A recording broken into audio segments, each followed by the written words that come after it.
Good evening and welcome to the pixelated version of Mount Panorama in New South Wales. It's qualifying night and probably the two out of the three best sessions of the year are about to be ahead of us for qualifying night for the Bathurst 500 for Sunday's race tomorrow. This is one of the best times of the year that everybody in ASR looks forward to. The hype has been building for a long period of time and it all kicks off tonight. Let's set the grid for tomorrow's race. Let's have ourselves a shootout and let's see who ends up on the front row of what is probably one of the world's most famous tracks, not just in the real life, but also in sim racing as well. Everybody looks forward to it. Everybody turns up for Bathurst, and it's, I guess we can call it Happy Bathurst 500 weekend, but the real thing actually happens tomorrow. It'll be Happy Bathurst 500 day. And there's a couple of signs around this 6.213 kilometre circuit that reflect that as well. All the work that's been put in to make this event bigger and better than it was last year. Calling the action alongside me this weekend, my name is Steve DeVries, and at the moment it's Michael Zalavari, but Chris Riddell will hopefully be along in not too much time, just having a couple of dramas on his end. But Flood, welcome to Bathurst. It's Bathurst weekend. It's Bathurst weekend, and we love to see it. It's the last round, of course, of the ASR Enduro Cup, but it is the big one. Happy Bathurst weekend, Steve. Absolutely, mate. It's been a pleasure. And, well, the big obvious choice, or the big obvious thing that you can see right here is it's a very different looking Bathurst to what we saw 12 months ago for the MHRT Bathurst 500. This year, it's not only presented by Penrite Oil and Ryco Filters, but the track has had a significant overhaul. Yeah, it looks very, very pretty. There's a lot of our series sponsors, of course, Ryco and Penrite make big features, and then of course all of the little parts of the ASR community that help make our community great. We've got at the moment the CRE Electrical Bend at the Forest Elbow, of course Cam Rutledge Engineering. There's also sections that attribute to MHRT, Smiths and Sons, Penrite, of course. It's just a great representation of the community, and of course the track is absolutely flawless to boot as well. So very well done to the ASR admin team and the track builders and everyone who's played a little part of making this track and making this community such a strong one. Absolutely, and I will put this the word out there now. There was 4 admins that were involved in putting this track together. It sort of come together in a matter of about 6 to 7 to 8 weeks, somewhere in that vicinity. I actually lost count. In terms of the gentlemen who have done the most amount of hard yards getting this one up and running, you've got to put that down to Lewis Wedding and Nathan Higginson. Between them, somewhere about 70 to 75% of the work gone into that. Brendan Ross is probably somewhere in the 20 to 25% bracket. He's done a fair bit too, and I probably only had a hand for about less than 5%. So, but just did the little nitbits here and there. Apart from that, it is a massive, massive team effort to get this one up and running in such a short space of time. I was actually surprised at how well all the guys came together to pull this one off, and how in sync and in tune they all were, with everybody doing a little bit of something different and then having to put all that together and make it all gel and make it all come together and look the way that it does. Absolutely blew me away when the finished product came out. So good, and with not a lot of rework that had to be done. There was a couple of little engineering things that just had to be ticked off and throughout all the testing, and it just surprised me how well that for 98% of it came together on the first run and looked really, really good. So no, hats off to the main 3 gentlemen who actually put most of the time and effort into getting this one up and running as I guess a pet project for them for the last 7 to 8 weeks, and pretty much the last week they've been enjoying themselves and getting on with the practice, which is great. Yeah, it's a beautiful looking piece, and as someone who's been to Bathurst quite a few times now myself, it looks almost as good as the real deal. All the little pieces of the puzzle that make it look and feel like the real deal are certainly there. So well done, guys, and it's a pleasure to race on it for this weekend. Absolutely. Kiwi Chris Riddell looks like he's got himself sorted. Good evening, Kiwi. How are you? Yes, good evening, everybody. I think my PC is showing its age, much like its operator is. So apologies for that. I'm here now. Excited for a great weekend of racing at Bathurst, as we know, it's the great place of Australian motor racing, and I can't wait to get involved in this Bathurst 500. It is, and we've been here so many times over the last 4 years as well in ASR. Everything from supercars to the 500s. The third time the 500's been run. Super 2. We've had some GT3 World Championship rounds here as well. I think the last one was a 2-hour GT3 event back in 2019. So start of last year. Sorry, it was 2020. I think it was the second round or third round of the championship. That had that. There's the TCAC guys have been here as well with the old school touring cars as well. So there's a lot, and even the Super Series at one stage. The Super Series, the last time it ran in full flight in 2018, one of the rounds was here too in the Lancers. So it's got a bit of history. It's got a special place, not just in the hearts of people in the real world, but also in ASR. There's always 2 or 3 events at Bathurst every year. But for the strange part, this is actually the first one this year that it turns up on a calendar, and I guess it's good in a way because it makes that little bit extra special. Yeah, well, that's one of the great things about the real Bathurst events is that because the track gets used so infrequently, there is only 5 race weekends allowed, legally allowed for the whole year. It means that each time you get an opportunity to race at Bathurst, to run at Bathurst, it is special, and it's kind of good in a way that we're kind of keeping that sort of what's the word I'm looking for? That speciality of this race, that wonder of having this is the only chance I think this year for these guys, for anyone in ASR to be running at this track in any series. So I think that's something pretty special, and that's something that was really cool. Absolutely. Let's have a look at the race weekend schedule because there is a little bit to pack into the next 2, or tonight and tomorrow. So let's have a look. And so tonight, it's all about qualifying in the shootout. So the 2-hour practice session's got about 5 minutes or so to conclude. There'll be a driver's briefing just before qualifying gets underway. There's a 30-minute qualifying session. So this is a little bit different. In the real life, it is a 30-minute session, and that is exactly what we've gone for tonight. So a lot longer session compared to what we've had for the first couple of rounds, where it's been 15 minutes, much shorter tracks. With the top 10 progressing to the shootout, and then we have the top 10 shootout straight after that with the one-time lap against the clock, same as what we did exactly 12 months ago, almost 12 months ago to the day. And then tomorrow it'll be a 2-hour warm-up session, and then the 1 times 81 lap race for 500 kilometres. 300 points for the winner tomorrow. That's the one that we'll be talking a lot about tomorrow. And then on top of that, the driver minimum laps. It has lifted a little bit since last year. It was 30 laps last year. It's 40% this year. So 33 laps is the driver minimum requirement to be classified. Each driver needs to do that 33 lap minimum, and they need to see the checkered flag and be running at the finish. So there's a few of those little elements that we'll get into talking about more so tomorrow than anything else. But apart from that, the focus really is on the top end speed here tonight, Kiwi. Absolutely. Down Conrod Straight, coming around 300 kilometres an hour into that flick ride at the chase. For me, that's the best part of any racetrack in the world. And to watch the sim races go full throttle through there tonight and tomorrow, I'm looking forward to it. As well as that, the run into turn 2, as I just got distracted by my screen, the run up the mountain as well, doing 200 k's over the top, over Skyline.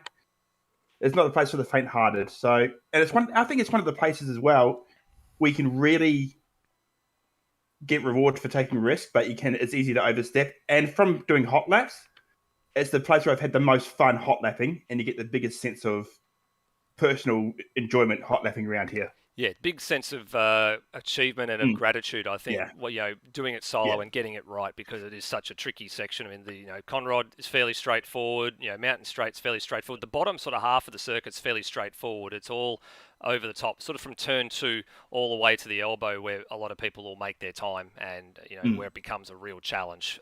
If you get it right, it absolutely feels so gratifying, and if you get it wrong, well, it all ends in tears. And I think that's a very good segue. Let's bring up our Ryco Filters Ryco Racing line for this third and final stop on the ASR Enduro Cup Tour. And as you can see, we've spent time in Melbourne, we've spent time on the Gold Coast. This time, we are into the regions out in western part of, or out west of Sydney to the region of Bathurst, and just on the outskirts of town, here it is, the 6.213 kilometre circuit with 23 turns. Everybody knows this place wherever you are in the world. You've all got to say is Bathurst, and everybody's ears will just prick up. The qualifying record and the race records there, they'll be keen, interested things to watch out for, because those, of course, were set last year on the old version of the track. And this year it's a little bit of a different case because the hard tyres are invoked. That's a new thing for this round this year. And they might go close, but we'll have to see how we go getting. I saw some threes in that when the soft tyre runs were being done, but of course the soft tyre is out the window for this particular event. Flood. Yeah, so just a quick note on that qualifying record of 3:91. I just saw Luke Rosella's time before he ducked out of the session today, and he hit a 3:97. So that qualifying record surely is going to come under fire tonight. But this is, of course, the hallowed 6.213 kilometers of the Mount Panorama circuit, split basically in half. You've got, of course, Sector 1 and Sector 3, those long straights where it's all about power and all about that straight line efficiency and straight line advantage. And then as you get to the cutting and start to make that run across the mountain, it all changes. You've got to dance these cars around. Turn 1, of course, held corner, that's the one that sets you up the mountain. You really want to get a good launch out of there to send you on your way. The cutting, as we've seen plenty of action at the cutting in the past, it's a very difficult corner, uphill, cambered, very difficult to get the front tucked in and turned the way around. But that launches you up over the top, and this is where, in my opinion, the best part of the track is. The two-wheeled Greg Nangle moment from 2019, of course, right at peak load at McPhillamy Park. And then, of course, once you make your way down the mountain, all the way down to the chase, Kiwi's favourite part, 310 kilometres per hour. Tip that car in as hard as you can and hold on for dear life. And that will be about a 2-minute 3-lap. And it's going to be absolutely crazy. This place is always going to throw up something crazy. And we saw that at the very end of last year's race at the chase with Thomas McMillan and Kurt Stenberg having their Bathurst 500 challenge fall to pieces on the last lap, blowing the engine into the chase. So even once you're down the bottom of the mountain, you haven't gotten out of the woods yet, because there's still opportunities for everything to go wrong. It's just one of those magic pieces of tarmac, and we're certainly going to see some magic tonight and tomorrow. Yeah, on top of that, there was it's been a topic throughout the week so far that there might be a couple more blown engines. I think there was 3 in total last year. I think Redmond and Stancliffe was one of them down at that spot at the chase. I think we're actually talking to Scott Stancliffe, I think, at the time that Redmond lost it down at that exact same spot where McMillan let his go on the final lap. And I think there was one more last year as well. It might have been. Is that not Will Devonish as well? Yeah, Will Devonish and Pete Savage. So 2 of those 3 pairings are back together again for this year. So there's a few interested parties that want to atone for those mistakes from last year. You just can't go down there and, we see this on board all the time with Shane Van Gisbergen, going from 6th and then almost like a double shift coming down to the chase into 4th. And a lot of drivers will just tend to go backward through the years, at a nice steady pace. He sort of goes to that, 6th, 5th, 4th very, very quickly, and then then comes down the gears and uses the engine braking a lot more. And you can't sort of actually abuse that too much at a place like this, especially into some of those zones, because it just becomes very, very difficult. Yeah, and we saw even at the Gold Coast a few engine failures, and if I recall correctly, was it Daniel Cox's car at Sandown coming into turn 6 that chopped them off a good result in the latter stages of the race. So it's something that has been a worry for the supercars in the Enduro Cup so far this year, and has, of course, the historical precedent as well. Kiwi. And I think as well, one of the keys around here, you're talking about engine management, tyre management, although it won't be a massive issue this year, but your pit strategy as well. What are we saying, about 17 laps to a tank, roughly? A little bit less, actually. It's sort of in that 12 to 15 lap range, depending on how people can make it last. So you're looking at potentially a 5-6 stop race. Yeah, there's a lot of time in the pit lane, a lot of driver changes, and we're seeing things go wrong, particularly for the Tim Redmond car so far this race, or so far this Enduro Cup. So how you manage your drivers, how you manage your pit strategy. 3.5 hour race is a long time for things to go wrong. It's a long time for the race to play out. It absolutely is. And I think on that topic as well, with the drivers that have been having some of those dramas, I think they spent a fair bit of time last night actually trying to swap out. And I think they changed drivers about 20 times and it actually didn't go wrong. So excellent. Now, I don't know what that means for tomorrow, but I think we've been having a bit of a joke that we might have to do the old Top Gear Richard Hammond dance of, morning captain, morning captain, morning captain, spit 3 times, make a cross on the window and touch your right elbow with your left hand and cross everything and just hope to God that when those guys come in for a pit stop that the change goes smoothly, because it's not been very kind to them. They've gone from the lowest of lows to the highest of highs and then back to the lowest of lows in the last couple of rounds. They had the driver change failure at Sandown. They then had the win that they got on the last lap at the first race for the Gold Coast 400. And then in the second race, it was back the opposite direction again. That wasn't a driver change failure. That was just some issues that were going on for Redmond with his PC at the time. So it swings and roundabouts. I'd like to think that after that lowest of lows, the second one, it's probably going to be, a more positive experience this weekend for them. Yeah, they're due for a highest of highs moment, aren't they? They're due again, yes. So fingers, arms, legs, toes, and eyes crossed for them this weekend that all their driver changes go off without an issue. That would be quite galling if they suffer another DNF after spending all that time practicing the driver change and making sure that everything was squared away. So fingers crossed for them and everything else. At the moment, in this practice session, Scott Stancliffe, that is sitting in 7th place on the timing screen, just behind his son, Braxton. So it's good to see Braxton putting in a nice, good early time. We are 6 seconds left in this little practice session. They've just finished the driver briefing, so a few cars out on track just to make the absolute last of the piece before we get into qualifying. There's our Penrite Ryco machine on screen now. So hopefully all the issues have been ironed out. We did, as Nether mentioned, do a full practice, not a full practice race, but like a practice race session, a race night, just to make sure that everyone had the opportunity to iron out any last minute issues. I've heard that there's even more issues at the moment for the likes of Lachlan Burke. He's had to go and get duct tape to tape all his wires together to make sure his car, his steering wheel doesn't disconnect. As it happened earlier on tonight, he had a disconnect coming into the final corner on a hot lap. So hopefully that issue's squared away. And it looks like we've got 18 cars for qualifying tonight. And I think that is everyone that we're expecting, Nether. Correct. Importantly, and a little bit surprisingly for me, truth be told, there's no Evolution Racing team tonight. None of their cars have made it through the entire series. Yeah, that's an interesting topic that you raised there as well. Originally, there was 3 cars that were registered. 2 of them contested Sandown. Then there was the combination of drivers from 2 cars sharing a car for Gold Coast 400. And actually, it's a bit strange too, because with all the penalties that took place in some of those races, one of those cars ended up with a podium in the second race for the Gold Coast 400. That second race, there was a fair bit of angst, which we'll get through across the weekend. But then there was a midweek, I think it was either Wednesday or Thursday this week, we're informed that those cars had all withdrawn. Now, anyone that knows ERT, they do a fair bit of iRacing as well. That's their main channel, or their main sim that they participate on. And there's a bit of that going on this weekend. I imagine it's come up at late notice, and even Dane Licata was looking for a partner and a drive to see if he could get at least one of the cars out there on the grid, but it hasn't unfortunately come to pass.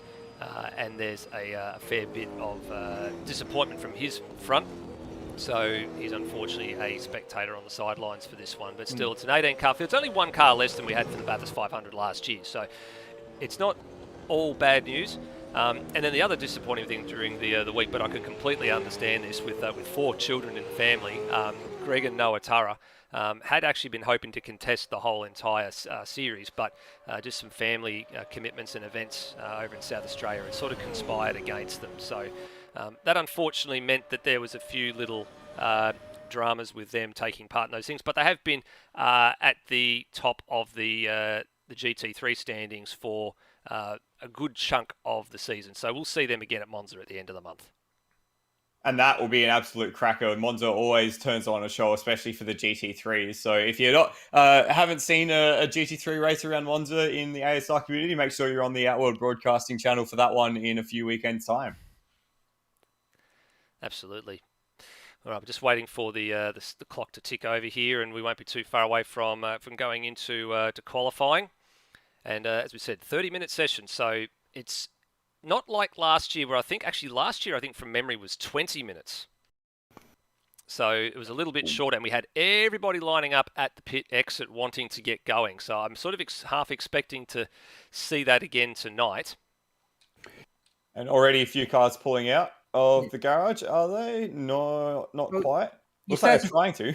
Yeah, you say it's a 30-minute session. There's still only, 8 to 10 laps you're really going to get in at full pace. That's right. And on top of that, there'll be a few little interesting, I think, phases to this qualifying session as well. There'll be drivers that will try and push early. But the hard part about pushing early is that the tyres sometimes do take a little bit of time to sort of get up to speed. So let's, as they all start to line up at the pit exit, let's get this show on the road here, gentlemen. Qualifying. It's the first of what is the 3 best sessions of the year, if you count this one, the next one, and the big one tomorrow. I think they, in our minds, make up the best weekend and the best session of the year. So here we go. Field rolls out. Burko, Turmo. There goes the Stancliffe car. They're all sort of slowly peeling out of the pit lane. There's a couple of stragglers just up the far end that haven't quite joined the queue, but I think that's probably not a bad thing, as there goes the Rody and Brad Severs car. And who's sitting there coming down the lane now in car 56? That's Peter Thrower. Ooh. Yeah, there's even a bit of argy-bargy in the pit lane between NZ Snipes, and I think that's the Napa car of Taipan. Yeah, it is. Sport Machine, just a little argy-bargy, just pushing each other around. So already, we've just barely started the qualifying session, and already there's a few unhappy people. There is, and there's the sun's starting to go down a little bit here in the game as well, with all the cars on track. I think it's set to about 4:45 p.m. or something like that for the quali session to start. So it's a little bit of a different dynamic compared to what we had last year, where there was a sort of a bit brighter to begin with, and then it was the sunset type thing where we ended up with the shootout. So I think we're going to end up with the same conditions for most of it. Now, do not apologise in advance, viewers. There is a little bit of, you can see that some of the trees are a little bit blurred. There is a little texture update that will be coming overnight to fix some of those issues. There, one of the small things that we've observed has been a bit of a drama with getting the track ready in time, is there's a few issues. And actually, speaking of issues, Brad Severs is he's had a bit of a drama, I think, just on the approach to the dip. Let's see if we can pick up with him what happened with this one. So. Came around the corner here. I just noticed, I'm not sure if he gave the wall a wallop or what he's done here. But first, Ryko filters replay for the night. What's he done here? Has he just had a moment, or?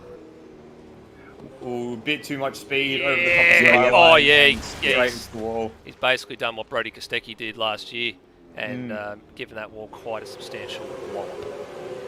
First cars are on their flying lap now, down at the bottom end of the circuit. It's actually Scott Stancliffe who leads the field away. He's made his way to the head of the field to be the first one to set a flying lap, of course, driving alongside Tim Redmond. And he will be the one to lead us away up the mountain, over the hump, towards turn 2, into Griffin's Bend. Nice and late on the brakes, gets the car pointed in, just not quite at the apex, but a bit more than Burko behind him as they come up the mountain towards the cutting. A little bit loose on the entry to the cutting, but does get it tucked away. Nice wide angle camera there to take us through to the end of Sector 1. Again, a little bit of oversteer just coming out of the cutting into Reed Park. And here's our first sector time, it's a 52.9. Oh, and it looks like we've got someone else out on track. No, that's still, he's the first man out on track, so I don't know where that first time has come from. Oh, and he's rooster-tailed it off through McPhillamy Park as well, so he's had a bit of a loose moment there, got a little bit wide and a little bit too much speed, but it hasn't hurt him. But for the early going, This will be interesting. I'm wondering if there's a reference marker from the previous session or something that's Session, still possibly. held in the memory bank of the system for some weird reason or another. And Amos does do this type of thing every now and again. So the reference markers that you're seeing pop up there on the timing split probably not really indicative until we start getting about 3 or 4 or 5 laps in the books. Yeah, properly slower down the hill, and certainly not quite what he was looking for coming out of the cutting there. Oh, sorry, the elbow into the chase now for Scott Stancliffe. And if you can just see in the background of this shot, there's Steve Burko and Luke Rosella, who was on a hot lap himself, setting purple to Sector 1 and Sector 2. So we'll have a look at Rosella's time when he comes across the line. In fact, he's pulled out of it. But we're watching Stancliffe come around the final corner, and he will be the first to set a lap in anger for this qualifying session, and it is a 2:06.3, very respectable lap time. That is what the field will be chasing for the rest of the session. Actually, Brendan Ross has already eclipsed it, and he goes into the provisional pole time with a 2:05.4. A couple of drivers getting some track cuts on that one too, Kiwi, because I noticed there's also a few drivers that are trying to make front tyre temperature on some of those laps as well. This man on screen, Lachlan Burke, was one of them. He was actually trying to generate a lot of temperature on Conrod Straight. Yeah, he's very aggressive weaving. I'm guessing it takes a couple of laps for the tyres to properly cycle through, which is going to be really interesting when we get to the shootout later on. Just looking as well, Turmo went into third place with a pretty good lap time, 2:06.399. As we see, most drivers now are on a hot lap. I don't think anyone's come. Oh, Brad's in the pit lane. Everyone else is on a hot lap now. So Higginson. So was that Higginson or was that Cox? Who's in the car? Higginson's in the car. He had a major slide job almost coming into the cutting. He managed to save it. You put, as Larko said a number of years ago, you put a foot wrong out of that. Even you put a right-hand side tyre a foot out of the groove that it's supposed to be in, and it usually ends in disaster. And that very nearly ended in disaster for Higginson. I just looked on a replay. That actually ended in disaster for Turmo and someone else behind him as well. They both ate the wall at the cutting as well. It won't be the first time we see incidents like that, I think, all weekend long. There'll be plenty there over the course of time. Let's go back and have a look at Luke Rosella now, because he bailed on that last lap, and what was his time through the first sector this time, or last time around? It was 52.6, so it wasn't super impressive. It wasn't a purple sector, but he is up on the current pole time at the moment by 0.6 of a second. And purple to the middle sector. It was a purple to the middle sector, and the purple last sector was held by Lime Mitch after his first flying lap. He's up there in second place at the minute, but we expect that will be eclipsed very, very quickly, with Rosella only with a couple of corners to go. Beautifully through the chase. Yeah, very neat and tidy. Oh, a little bit of a moment on the exit of 22 under the Beyond Blue Bridge. Now he's going to come across Stancliffe, who's getting ready to start another lap, so he's just caught him at the right time here to get his first lap in the books, and it's a 4.5, so not a bad start to proceedings for Rosella, but still, I guess by his lofty standards, there will still be plenty of room for improvement there. Speaking of room for improvement, I've got my eyes on Will Devonish as he's coming over the skyline. I was just about to give him a huge rap, and he's put it in the fence. He has indeed, and I did see that. No. Let's go back and have a look at that one on the Ryco replay, because this is very similar to what Brad Severs did probably about 3 minutes ago. I was just about to give him a huge rap because he was 8 tenths up on his personal best and was only a tenth away from the pole time. But as he came across Skyline, he got it all crossed up. We'll just see it here. A little moment on the exit McPhillamy, and then snap, the car just breaks away, and he just had absolutely no way of controlling that. I reckon that is a big lose. I reckon he was too narrow on the approach to the S's. I think he was just a little bit too far to the right, didn't quite get the line that he wanted through. And then now I've just seen NZ Snipes off camera bite the dust at the same point. So we've already had 3 cars go into the wall at that part of the circuit. That's the one good thing about this championship. You have to have them in real life supercars. That's 3 cars out of the weekend. But here, press the reset button and around you go again. Absolutely. Yeah, and out of the weekend, no joke about that. That would be a broken, bent, and bruised chassis. Absolutely. 100 times out of 100. So Foley starts another lap. Ben Hall's coming around the elbow now, CRE electrical elbow. Let's have a look at his times. Currently in 10th place. The car that probably I wasn't expecting to be in the top 10 at this juncture, but this lap I think is probably a throwaway lap for them, already 4.5 tenths down at the second sector split. Who's currently in a spot of bother that probably would expect to be being in the top 10 that probably isn't at the moment? I think you can put Lockie Burke into that one. Yep, certainly. Current championship leader, by the way, Lockie Burke and Hans Brunswick in that car. Yeah, not by very much either, by about 29 points with all the permutations and stuff that happened after the stewards review from the Gold Coast 400. There's a fair bit of that to get through over the next couple of, next 24 hours. And Ben Wilson's done another lap. Someone from the practice session who was quite high up the order that hasn't set a lap yet is Braxton Stancliffe, who's just coming through the Outworld Broadcasting Beyond Electrical Dipper at the moment. Yeah, here he comes at the moment on screen. Now, he'd set a 5.4, I think, as well. He was actually a couple of tenths, or not even a couple of tenths, it was actually a couple of thousandths quicker than his father as well. So that caught the ire of Stancliffe Senior.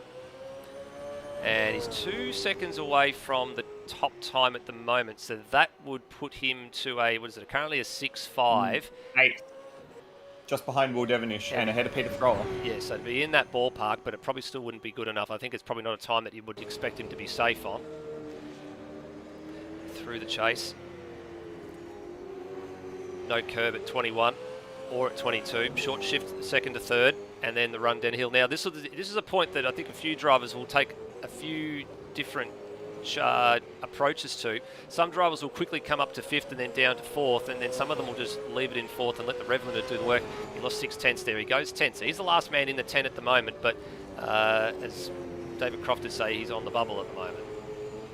There's still plenty of time, still 20 minutes of this session remaining, so plenty of time for these guys to get into a bit of a groove and start working away. And I think he's just given Scott Stancliffe ahead of him the headlights just to say, hey, I'm winding into a big lap here, maybe give us a bit of room, because Scott, of course, is in 4th, but he's also on a hot lap himself, so a bit of argy-bargy between the Stancliffes at the moment as they try to figure out their little place on track. It was very wide, I just noticed on the other camera as well, and very wide at the cutting, and gave the wall a rub on that lap. Now, I'm not sure if that's hampered or improved his time.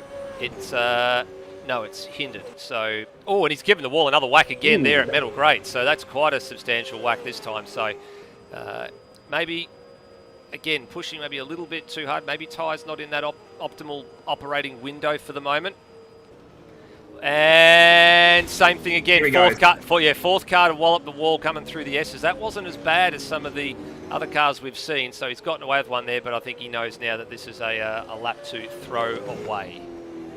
I just want to draw attention, Luke Rosella's coming around the final corner. He's set a 33.7 in the middle. He's just gone a 204.2. Yes, so that probably is enough, I think, to safely see them through the shootout. They don't probably need to risk doing anything, too grandiose now, probably save all the flamboyant but the qualifying driving record, shootout. Steve. The qualifying record. Well, the qualifying record, I guess, can also be set in a shootout if we want to.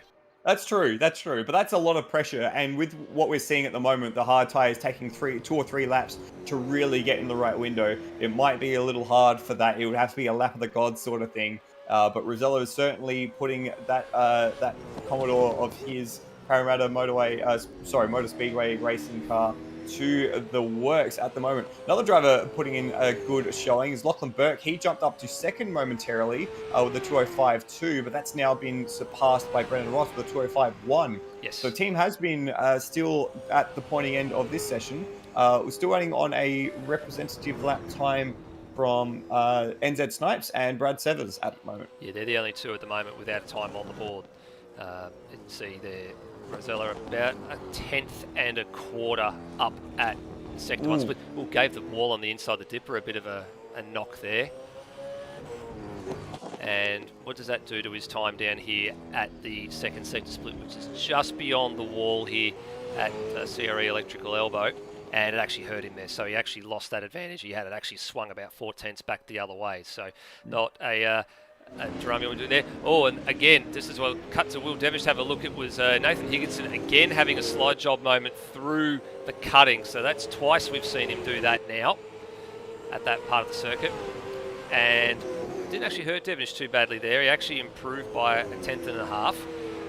He's probably, I think, the cut-off, I think, at the moment as terms of the safe times, because you look at the line-up down below them as well. So you've got Devonish and Lime Mitch pretty much joined right together, and he gives the wall another whack. So they're all pushing the limits through this part of the track. So it's a difficult part of the track to get right. But I think the drivers have already worked out if you can gain some time down the S's and through the dipper, maybe that's where the time to be gained has to come from, and they're just trying to push a little bit too far. Or massive consequences if you do push it too far, but at least you've got the chance to jump back to the pits and have another go at it if you do make that mistake.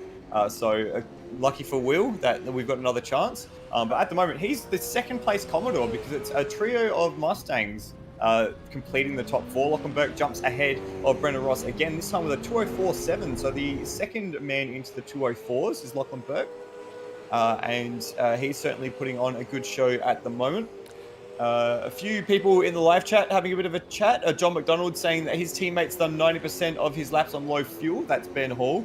So if he doesn't get into the 10, I'm going to go off. So fingers crossed for McDonald that that Hall makes it into the 10. At the moment, he's in 15th, just about a what's his lap time at the moment? A 207.6 for Ben Hall. So he needs to find something in the realms of 0.4 of a second to jump. If he finds 0.4 of a second, he'll jump into 7th place. So that's how tight it is at the back end of the top 10. Well, he's on a PB at the moment. He's actually set a personal best sector 1 and a personal best sector 2.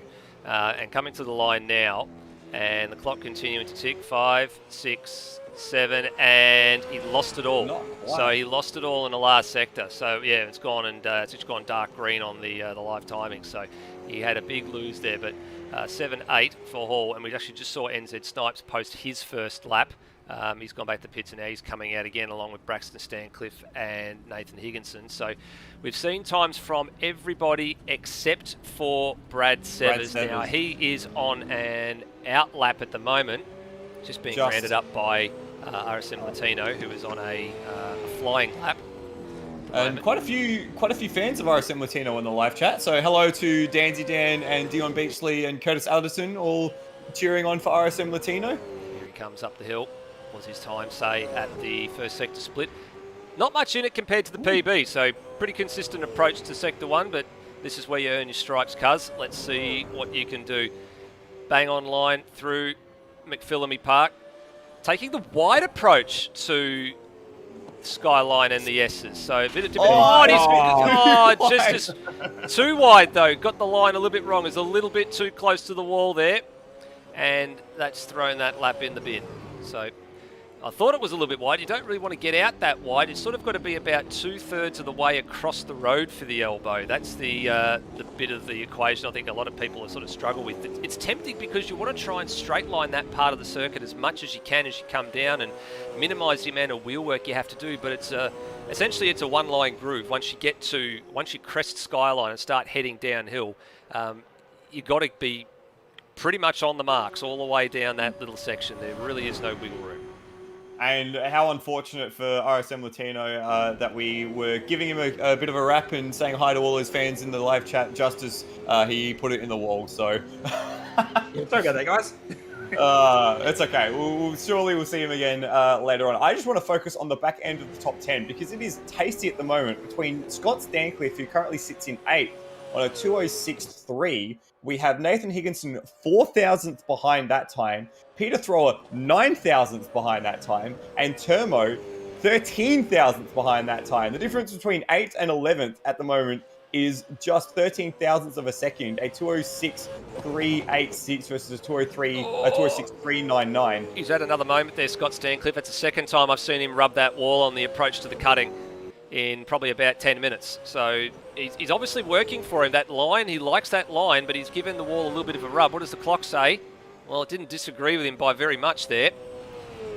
It's all very, very tight at the moment between those guys. They have to find every little bit of track that they can in order to get this lap underneath them. I wonder if the later time setting of this session has thrown a few people out of the groove, because of course the later time setting will have an effect on temperatures, which will have an effect on the optimal tire pressure. And I wonder if people are just struggling to find that optimal tire pressure as we now head into 12 minutes remaining in this session. It'll be even more difficult, Kiwi, when we get to the shootout as well, because as we said, the tyre temp is going to be very, very important. I expect there to be quite some slow out laps when we get to the shootout with drivers using every possible opportunity to generate temperature.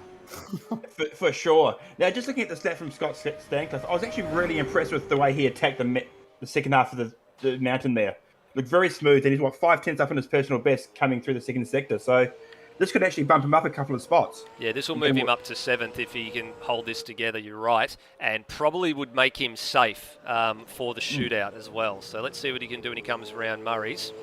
And if he's going to hold that 5/10 advantage, it'd be quite good. And he lost a little bit, but he still goes up to 7th. So he's a 206 flat, and I think he'll probably be quite happy with that one, that he's probably got a time in the bag that will be good enough to put him into the shootout. Last man to set a lap, though, Brad Severs, is on a lap now, and, well, this is actually, what do we say here, guys? He's well away from the marker, and I think even these guys had conceded that they were going to be starting down the back anyway, but still have to put a time on the board. Yep, and it's, again, very hard for Brad to get track time because of where he's located in the universe. Yeah, correct. He's over in Indianapolis in the United States. Yeah, 2:15. He's a little bit of work to go, but one thing I do know about Brad, he always finds time by the end of the weekend. So he'll be putting the extra hard yards in between qualifying and the race tomorrow, and he'll find a fair chunk of time from that.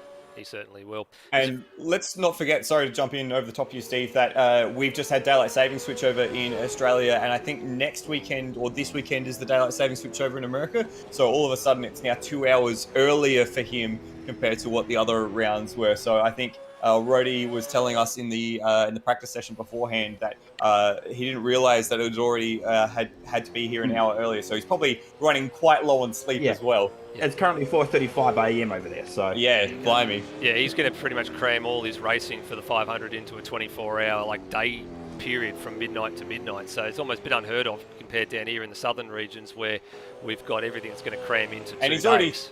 He's already 3 seconds up on his last lap, just on this lap alone. So he's certainly finding pace at quite a rate of knots. Yeah, so he is indeed as he comes down the mountain. A little bit of a brake lock up on the inside left front there, but didn't harm him down the S's, and now through the dip up.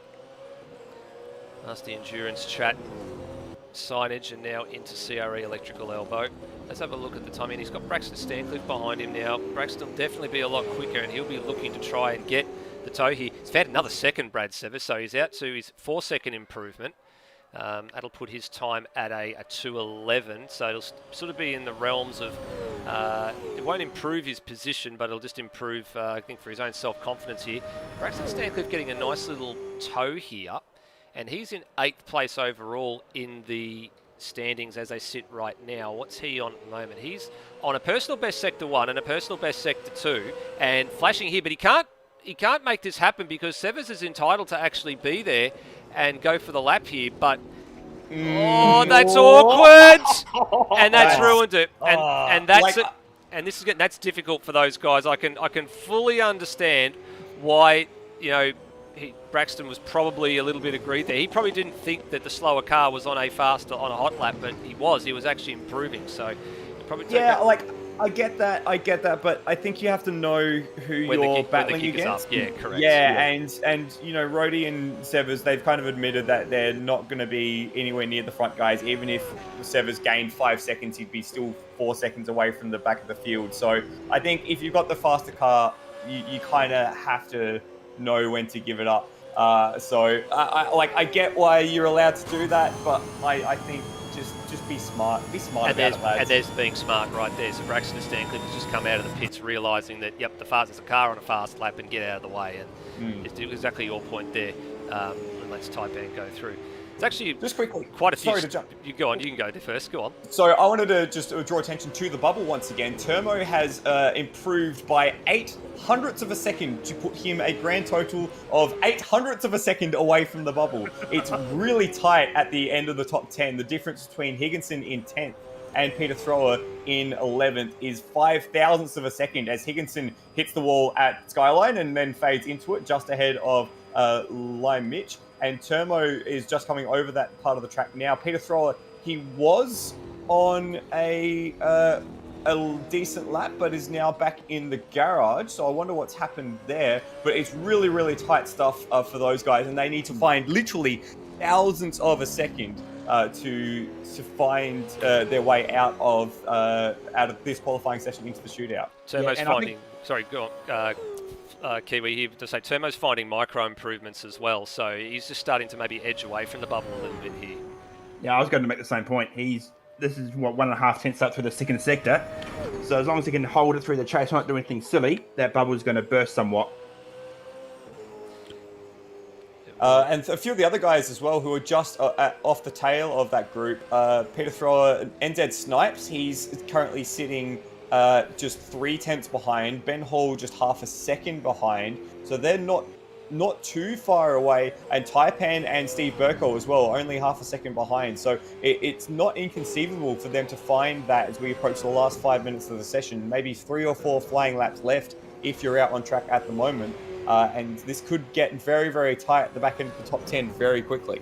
Absolutely. So Higginson and Burko right ahead of him. There he goes off in the weeds. What on earth happened to Burko there? Was he just trying to make temperature and it didn't happen for him? That was a little bit of a weird one.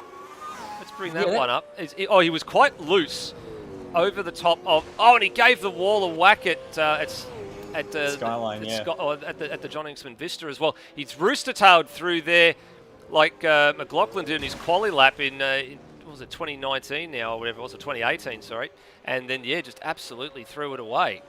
Yeah, I think he replicated about 5 real licenses and won them that crash. Yeah, completely threw it all away.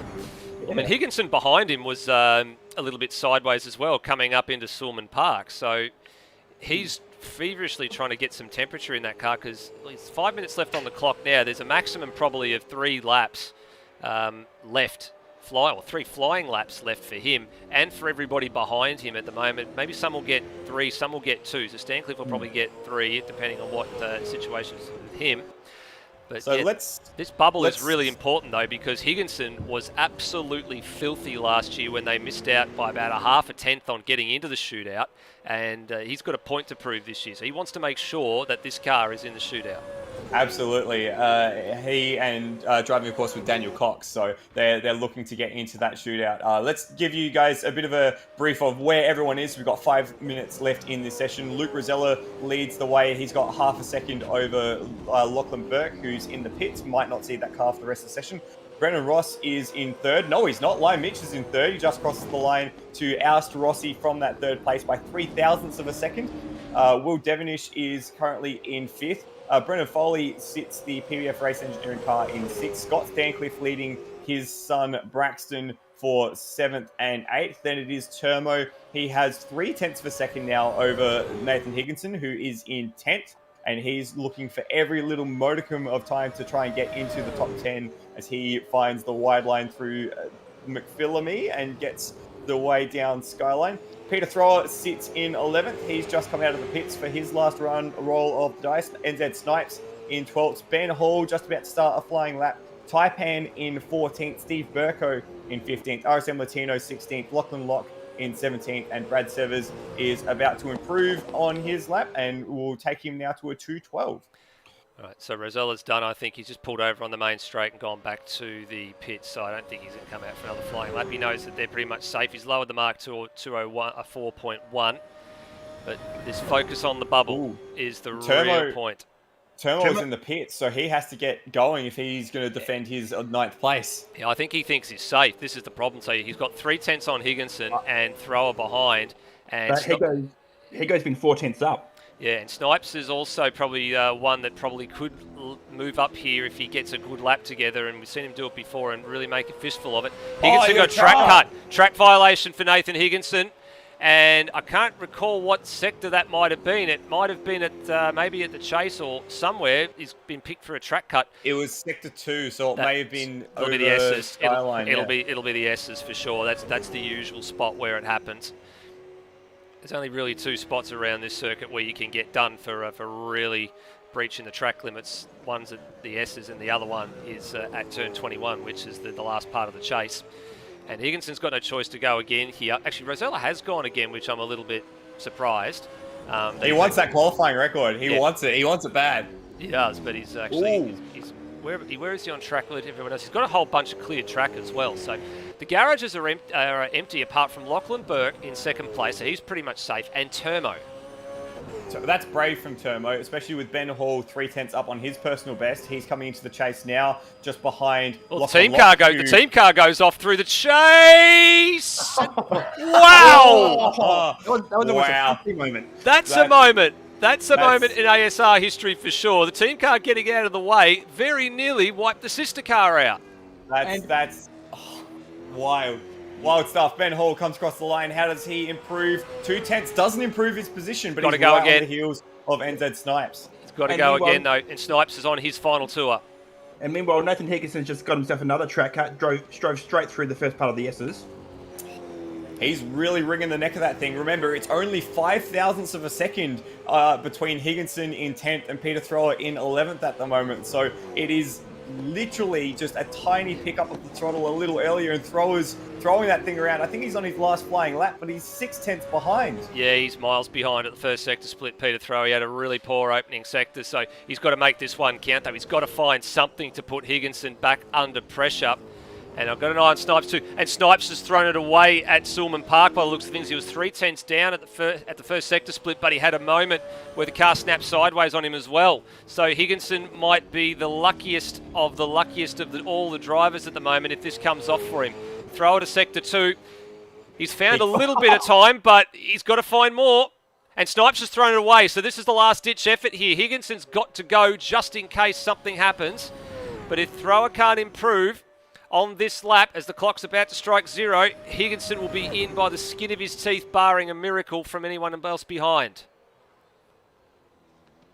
It's going to be mighty tight, a little untidy through the chase for Thrower once again as he comes through. Oh, he's binned it! He's That's lost done. it! He's lost it, and that's the end of that one. So Thrower over and out. Snipes over and out. This man on screen's the only one that can spoil the party for Higginson. He was pretty much right on his own sector splits at the elbow. Can he improve through the final sector? He's going to have to be really, really brave and really, really deep under brakes here for the chase, but it looks pretty tidy, but I don't think it was aggressive enough here, gents. I think he might just come up a little bit short. It'll be super, super tight coming through to Murray's corner. He's got to find 0.37 of a second to find that time in the shootout. Doesn't Ben Hall do it? Oh, he finds the 0.07. He didn't find the 3 that went along with it.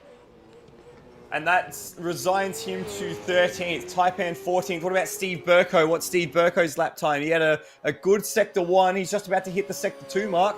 And he is, I think, the last man properly going at the circuit. Yeah, he's found a 10th and a little bit, but it probably won't be enough. Higginson's now on his way down to the chase. I think Higginson realises he's possibly going to be safe here. This could do something for Burko though. Yeah, it might move him up onto the next row ahead of Taipan, so that's where this is tracking for him. At the moment, he shares that 8th row of the grid with RSM Latino and his teammate in Steve Warwick, and this will just move him Higginson up. doesn't improve. No, but he's safe. That's the important thing, though. Unless Burko finds an awful amount of time through the last sector, he'll be safe. And Burko does move up to the next row of the grid, but he doesn't unseat Higginson. So Higginson, very, very, very lucky. As Lime Mitch, late movement goes to 3rd. Ahead of Will Devonish. And Brendan Ross. And Brendan Ross. And so there was a little... Brendan Ross actually comes back and ousts him as well. So Rossi in the Has-Beens car wins that little battle between himself, Lime Mitch, and Will Devonish. So there was a few changes there because Devonish had gone up to 3rd, then Lime Mitch went past him, and then when Brendan Ross went past him as well. So there was a few late changes in all of that one to set the order. So there you go. So your shootout order is going to be Higginson from Turmo, and the Stancliffs, Braxton and Scott, Brenton Foley, Will Devonish, Lime Mitch, Brendan Ross, Lachlan Burke. So both the AAR cars got through, and Luke Rosella will be the last man to tackle the shootout. So a little bit of an exciting end. We had that sort of exciting end last year with, again, as we said, Higginson missing out on the shootout by a very short period of time. So thankfully for him, he has actually gotten into the shootout this time. So from a point of view of keeping his co-driver happy, he's done that part. He's now just got to do the business in the shootout. Yeah, and if he's as wild as he was on his qualifying lap in the shootout, I'm sure we're in for a show. Very, very unlucky, though, for Peter Thrower and Freakish. Sitting, let me remind you, 5 thousandths of a second away from making the shootout. It's a mighty fine margin, and they were just unfortunately on the wrong end of it. Another few tight margins through the field.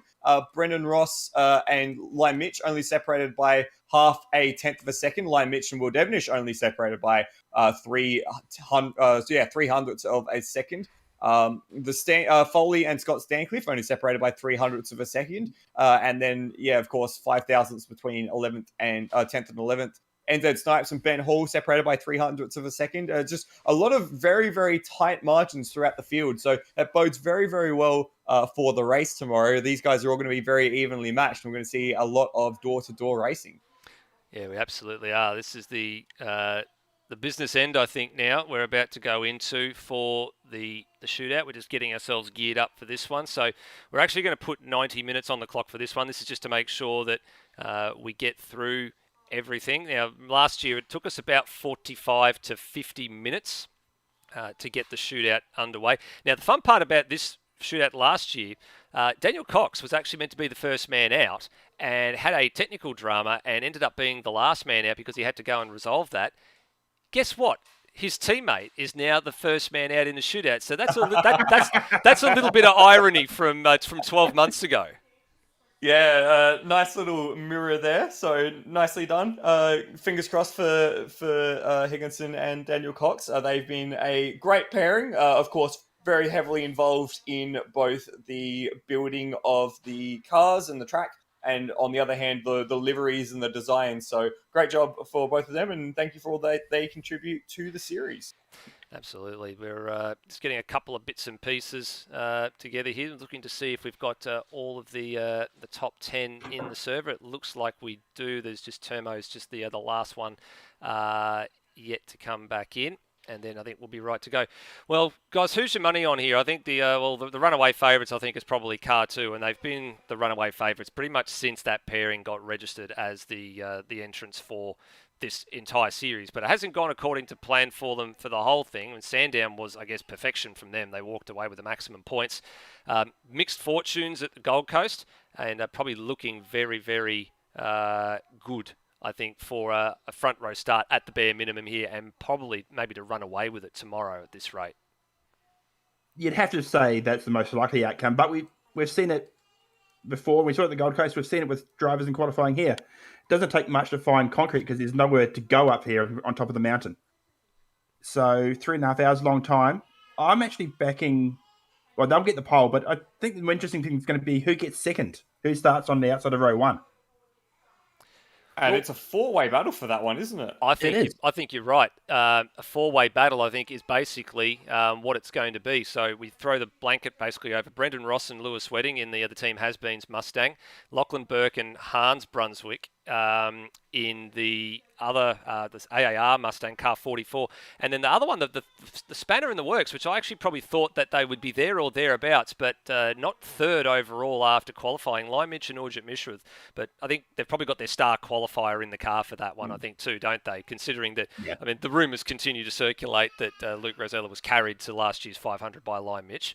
So he doesn't like hearing that, but he's going to hear it too many times over this the next 24 hours. So they've got the star qualifier in there, and of course he was one of the best qualifiers in last year's Super 2 series as well. So makes sense that they've got the best man in the car for that one. So we are not we're about a minute or so away. So we'll just wait to see if everybody's in server. Looks like everybody's in, and we, I think, are going to be good to go, gentlemen. So let's, I guess, sit back and enjoy how this one all unfolds. So we've got a car controller down now. I think Rhodey's doing the honours after he did the same honours at the Gold Coast. Now, there was a little bit of a kerfuffle that happened after quali was over, or then the shootout session was over, with I think someone being accidentally sent out in the wrong order.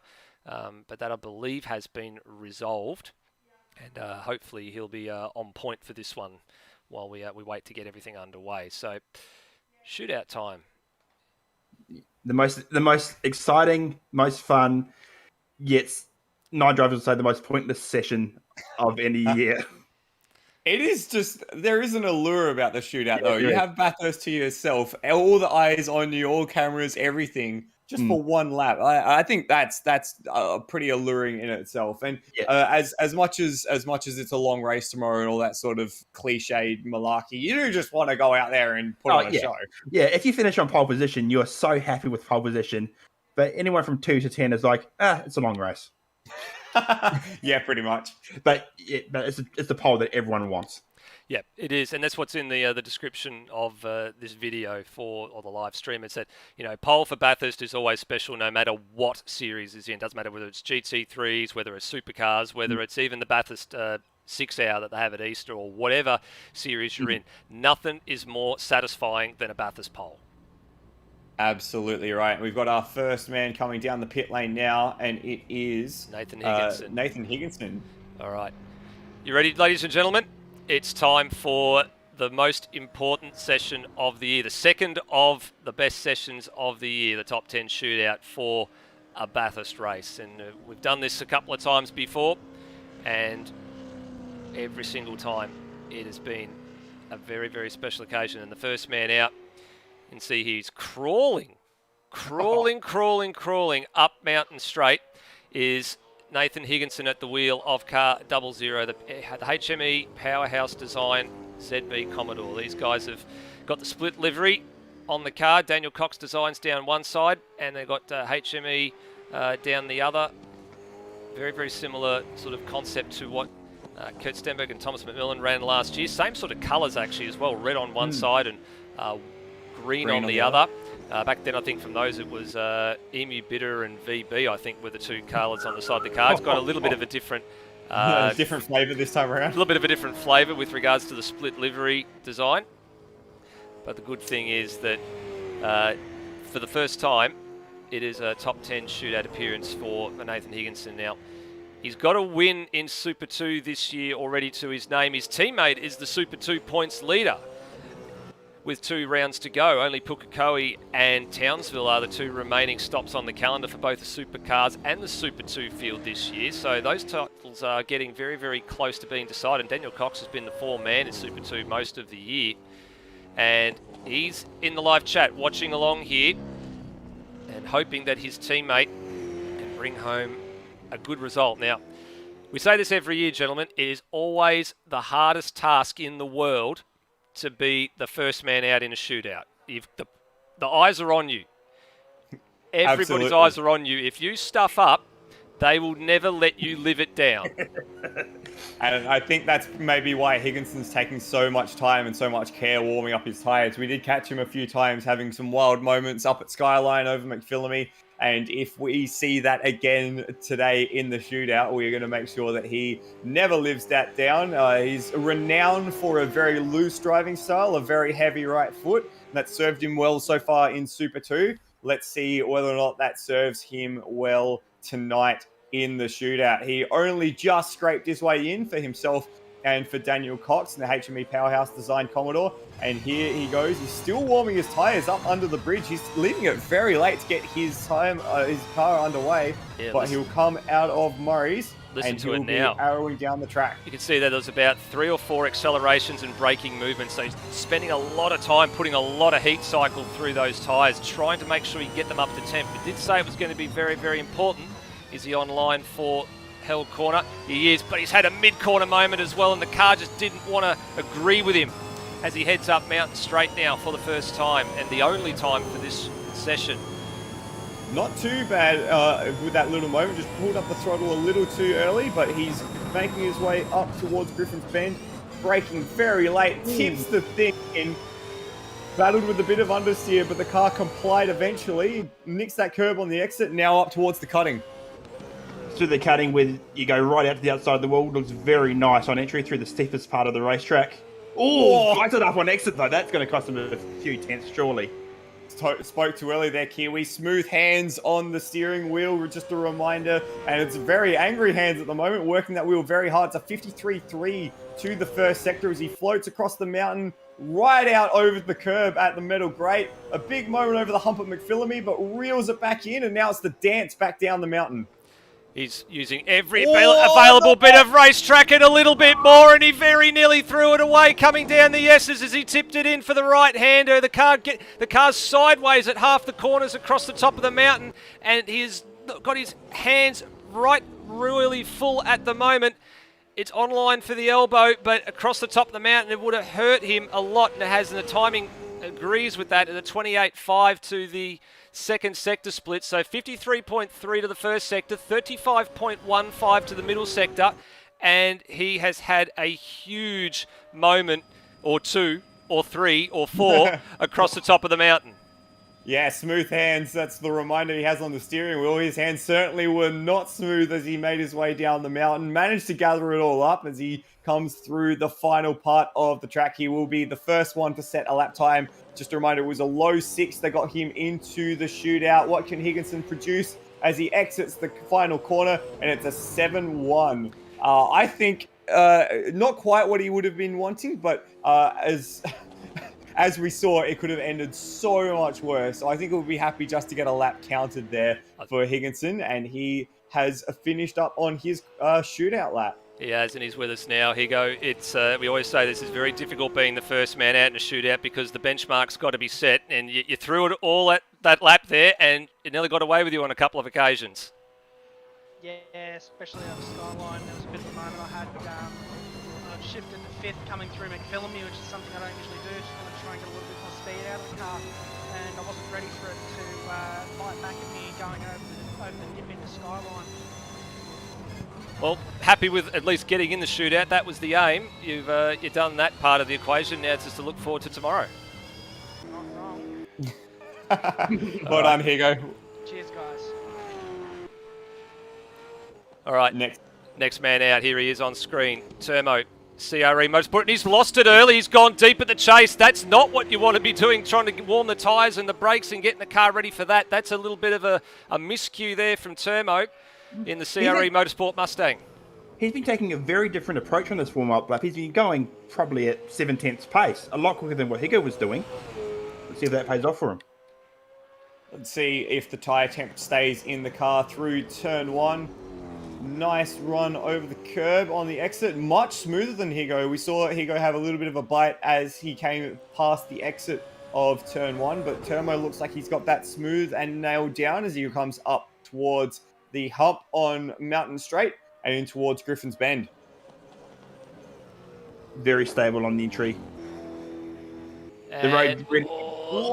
little slide on the exit of the second corner as well, past the Penrite signage, and gathered it up okay though. It didn't look like it hurt him too badly. Car on line through the cutting, and now the hard part of the mountain up towards Silman Park, past the Ryco filter signs and the Marshal's post, and the timing says 2.5 tenths to the good of the current benchmark time belonging to Nathan Higginson. Nicely done over the top of the mountain. A little bit of oversteer on the exit of McPhillamy, but on the whole, it's a much more calm, much more composed lap from Termo compared to Nathan Higginson. A little wide coming down the S's. Just had to gather it all up before dropping down through the dipper and then into the final part of the S's, heading into the elbow. Gets the front tucked in nicely. Brings up the throttle gently, just a little bit of oversteer, but he'll be up at the second sector. He's up by quite a way. Big improvement across the top of the mountain. Did he get the wall at the elbow? I didn't quite see it, but he was very close. He was incredibly close, but he's been incredibly smooth this lap as well. So he's been close enough at all the right spots. Now chucking it into the chase. Beautiful. Gets the car settled over the curb. Doesn't use any curb, actually. And gets it run through the exit of the chase. A lot better than he did on his warm-up lap for Termo through that section of tracks. He comes into Murray's. Gets the car arrested. Doesn't use any of the curb on entry. Just a little bit on exit, but comes across the line. It's a 6.19. So 9 tenths of a second up on Nathan Higginson. And that will see Termo take the provisional pole with 2 runners done and 8 more to go. Termo, congratulations on getting in the shootout. It's nice and smooth lap from you. Yeah, it's a workout. It's a workout. That's a new one. Yeah, How'd you feel about that? The force feedback's a bit strong for my. I don't know why. I've done a recent firmware update on the steering wheel. everything's all strong for whatever reason. But no, the car felt all right. I know I might not be the fastest driver there, but hey, I'll take it when. Well, looking at the lap, it looked incredibly smooth. So you got to be happy with just putting a faultless run down. Yeah, say that. The man, a few Brilliant. words, and on top of that, he found time in all 3 sectors as well. So he found time in the first sector, he was up by 2 tenths, he was up by 8 tenths at sector 2, and he was up by 9 tenths when he got to the line. So very, very good job overall, Turmo, and he goes back to the garage, and we'll turn our attention to the third man out in a shootout, who's actually gone out. He went out of the lane quite late, which was the interesting part. Young Braxton Stancliffe, just 14 years of age, in car 187 for Penrite and Ryco Racing, and usually Rhodey's letting these guys go at about halfway around the lap, and Braxton came out literally as Turmo was coming through the second last corner. And I think Flood and I made the same. Oh, we've actually heard him scrape the wall coming down the S's. Yeah, that was exactly what I saw as well. A bit of a weird moment there, and he's making use of the grass at the edge of Conrod Straight as well. Everybody There with is- some different approaches here to warming their tyres and getting their cars ready to go. You see here, so Braxton again standing on the anchors at probably what was the smartest place of the circuit to do it, while you've actually got plenty of room and well before you start the lap. I think if I was one doing a shootout lap, I'd probably be wanting to start my lap here, just coming out of the chase. So you wind up and you get your head ready coming out towards Murray's corner. That's what he's And done. He's done. Stancliffe is doing exactly that. Yeah, basically straight out of the chase, he basically gunned it up and went through turn 22 as if it was a proper racing lap. So I think he's got his head around what he needs to do here. And now down to the first corner. Good line. A little bit narrow on the exit. Doesn't use all the exit curbs, so that's a little bit of a different approach compared to what we've seen most of the big guns do throughout the qualifying session. But if he feels comfortable with taking that line, it's not a bad thing. His teammate Josh Andrew, no doubt, looking on, having actually worked all the way through to midnight local time in New Zealand last night. So he's going to have to gear up for his 33 laps tomorrow. Very, very measured lap I'm seeing here, gentlemen. He's not really throwing the car right out over the backsides of some of the curbs, like especially at turn 2. We noticed it just there again then. Didn't run it right out to the fence. He's leaving a little bit in reserve here by the looks of things. Certainly, And that- Go ahead, Q. I was going to say, certainly playing the conservative game, but that's not the worst idea around here. He's Oh. actually matched the first sector. Nothing in it, though. I tell you what, if he's going conservative... Oh, he's given the wall a whack on the exit of Metal Grade as well. So that's a wake-up call. So much for going conservative as he comes down the mountain now. I wonder if that's caused any damage to the car as he wrestles it down towards the dipper. Looks like he's got a decent handle on the thing as he makes his way out through the chute towards the elbow. A little bit more controlled as he was compared to over the mountain, but he's struggling with a little Oh, bit he's of clattered the instability. inside wall. He clattered the inside wall at the elbow, and it's over. Oh, that's unfortunate. for dear. Braxton. That's- He was doing very well in the practice session earlier today and then getting into the shootout with the 8th best time, but it's all come a little bit unstuck for Braxton coming down the mountain. We were on board when that happened as well, so you could see it firsthand. Here it is on the Ryco Filters replay. This will be heartbreak for the youngster. It looked like he was all right. He just tried to bite a little bit more than he could chew off, and just that little bit there. That's all it was. Clattered it at the last possible part of the course. He's still on it. He's still going to set a lap time. So if there's any cars that don't finish a lap, he'll likely be starting ahead of them on the grid. So might as well finish off the lap. That's right, and that's the important thing. As we said, if you continue to go around the lap, at least you've got something on the board just in case anything else goes wrong and else behind you makes the same mistake. 221.83.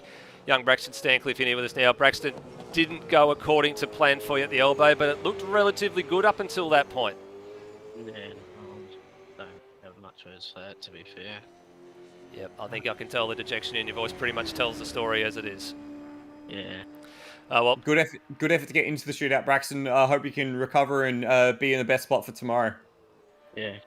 Just had issues with game transferring from practice session to the quali session, and yeah, it's fiddled with my graphic settings a bit. Now my shadows and Yeah. motion blur and all of that's been turned to max, so it's just PC's not quite coping with cars on the server, Oh. and yeah. No worries. We'll let you go for that Unfortunate, one, Braxton. and then we'll turn his attention to his father, who's had a bit of an issue at the first turn. He ran a bit wide of the mark, and he rooster-tailed through the grass on the backside of turn 1. Not ideal way to start the lap for Scott. And I think both Stancliffs are going to be ruining a bit of a drama in the shootout. Doesn't look like it's affected him too much, but it's going to affect the lap time significantly. Yeah, it will. Well, back end very nearly got away from him too at the cutting. Just stepped out very, very briefly, but he got it under control pretty quickly. But is there a bit of a penalty to pay for that moment at turn 1? Timing split says yes, and unfortunately it's quite a significant chunk of time as well. So he's flying across the top of the mountain now. He's not letting that bother him. He's putting as good a lap together as he can considering the circumstances. Disappears over Skyline and now down the S's. This lap is actually going to put him potentially ahead of Higginson if he maintains his pace. He's only lost 8 tenths. It still has a tenth in hand over Higgos. He comes down the mountain, looking pretty collected actually. Through the not through the elbow, that, but the rear backs out around the elbow. He just manages to gather it all up, and he's now 7 tenths away from Termo's time. That would put him, as Kiwi said, ahead of Higginson. So it's not that big a loss at this stage. Remember, Scott Stancliffe got into the session in 7th place. So if he puts in a lap just behind Termo, it won't be the end of the world. As he rides the curb into the chase and gets the brakes down. Does nicely through the chase, actually, and we'll come into Murray's and see where this lap puts him. Well, he was 7 tenths behind the pole time at the second sector split. Looks like he's had a pretty good end to the lap as he comes across the line here as a 6.6. So at the moment, ahead of Higginson, you're right, and behind Termo. And he's with us at the moment. Scott, you've unfortunately, that one probably went the wrong way the minute you went wide at turn 1.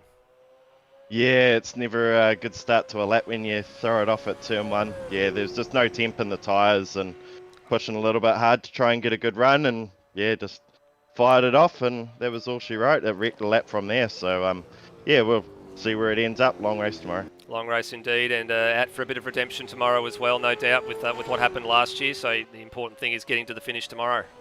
Yeah, that's the main thing, mate. We can start wherever we want, we just got to finish it. That's it. Well said, and best of luck for tomorrow. Cheers, guys. Thanks. All right. Next man on track will be Brenton Foley. He's just coming down towards the chase now in the PBF Race Engineering Commodore, the 074 he shares with Phil Boak. That car has been a mainstay of pretty much every single ASR series in some way, shape, Oi, or form. Foley! Off the road Wow. on the exit of the chase. This is unfathomable. Everyone's making mistakes on their warm-up lap, and it's gonna pay effects on their shootout lap as Foley finally crosses the line to start the damn thing. Now, the important thing there was that he got sideways before the clock started running, so he actually had an opportunity to recover it here. Now, we have made a lot of jokes about Nathan Higginson's sideways thing and Brenton Foley being his role model, and Foley very nearly made a mockery of that one, Kiwi. Yes, and he also made a mockery of turn 1. He was on the brakes very late and actually nearly got the thing sideways through 1 as well. Now he comes through Griffith's Bend. Use a little bit of curb, it can actually help you up there to straighten the car out. So we'll see if those first 2 digressions have actually cost him any time. Bit of a narrow line there through the cutting, but he looks like he's got the rear of the car dialed in. No, he doesn't, as he plants that right foot down and spins the rears. Trying to get some temperature into the thing, I suspect. I'll give him the benefit of the doubt there, but we'll see the first sector time, and he's just there, just behind Turbo's first sector. Oh, and he had a big two-wheel moment there as well. He nearly had a Greg Nangle going as well. The left-hand side tyres were off the deck through Sulman Park and Metal Great, and he very nearly thought he was in the Tour de France for a moment there as well. Using hits the wall on the entry to the dipper there as well. It's all coming unraveled very quickly for Foley, but he's managed to keep it pointing in the right direction, and now down into the dipper. We'll get a second sector split momentarily wide through the dipper, not quite where he wanted to be, but we'll see the second sector split time, and he's down by a tenth. You've got to find that tenth somewhere, and it'll be down this long straight. We'll see whether or not the PBF machine is tuned for a bit of straight line advantage as he comes towards the chase. Now, go on, Kiwi. I guess this lap has been more wild than my lockdown hairstyle. Very narrow to the chase as well. Yeah, this hasn't been a perfect lap for him, for the former series champion, and he's going to come to the line in about 10 seconds and probably post, I'd say, a time. It's going to be between Stancliffe and Terma at the current rate. I don't think he's found any time through the last sector. Couple of little lockups, couple of little sideways moments, couple of little tail happy moments. How did he find that?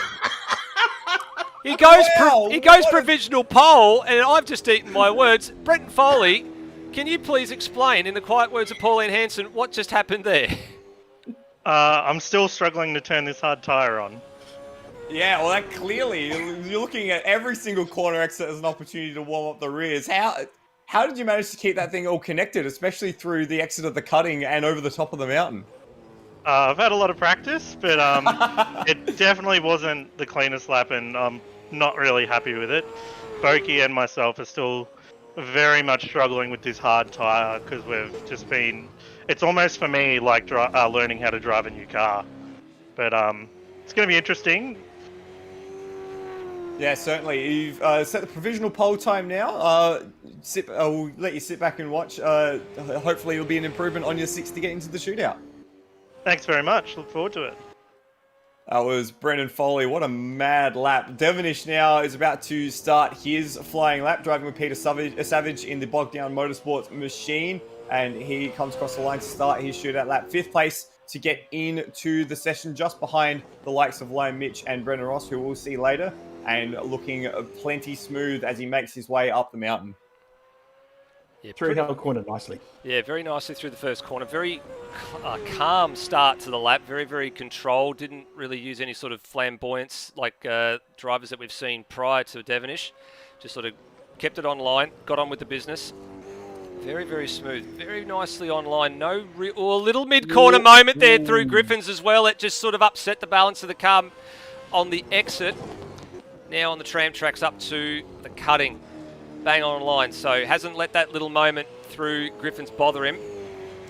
Very narrow on the exit of the cutting. Didn't really make the full use of the road there. Maybe just trying to sort of ease that front tyre in as he's up to the first sector. 52.9, the first one into the 52s through the first sector. Again, very calm, very clean through the top part of the mountain as he comes over through McPhillamy Park.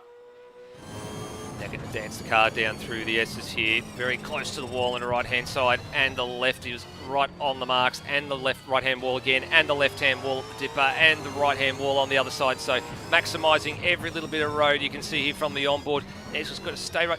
Sort of arrows it toward the apex at the elbow. Doesn't sort of stay wide there, and the timing clock says big tick.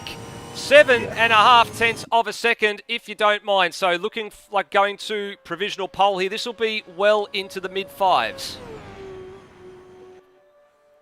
And now all he's got to do is not throw it away at the chase. This has been an impressive lap so far from Will Devonish in the JB Hi-Fi machine. On the brakes just on the 100-metre mark.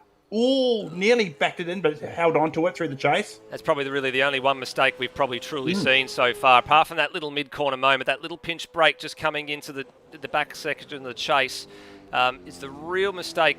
Pretty close to the apex there. Very controlled, very measured, and goes provisionally to the top with a 5.2. So found a little bit more time again. Will Devonish, very, very controlled lap, very, very calm and measured lap. Very little mistakes. Yes, Bathurst seems to be a curse for me, so I thought go out, try and be as smooth as possible. Did a few tweaks before heading in the shootout and worked really well.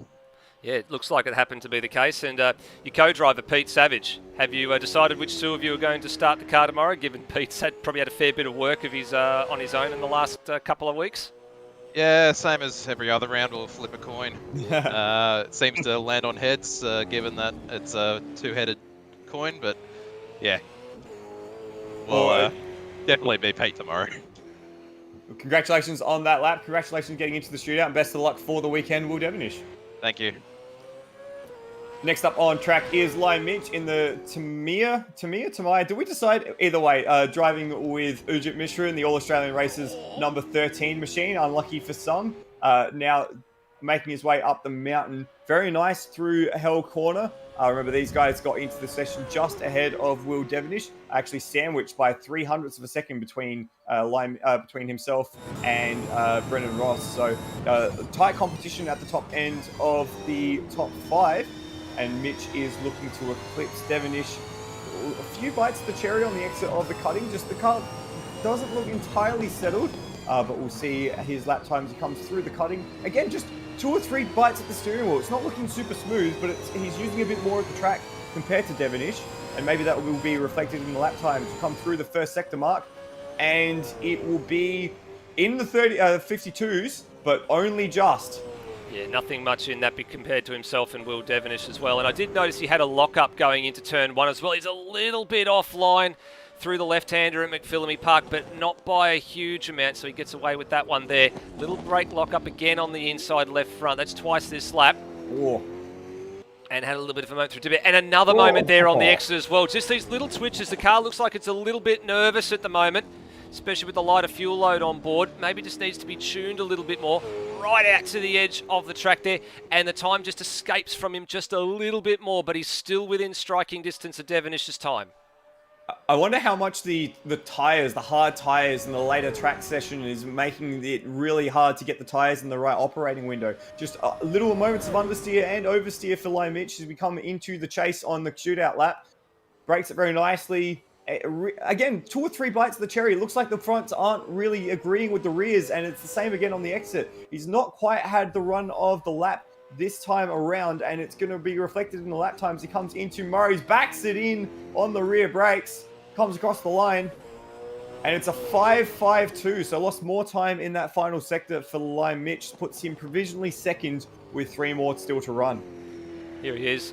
Mitch, you've always put in some good qualifying performances, making the shootout again for the second year running. It's a good feeling, but a little bit of a nervous car it looked like on that lap. There's definitely not a lot of grip out there, so it was definitely a struggle, certainly over the top, but it was all right. Wasn't too bad at all, and I guess looking forward to you're missing out this year with regards to pairing up with Luke Rosella again to try and go back-to-back with the same pairing, but you've still got the opportunity to, in theory, go back-to-back tomorrow.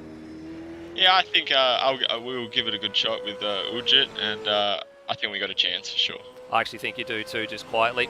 Good luck for tomorrow. We'll see you then. Thanks.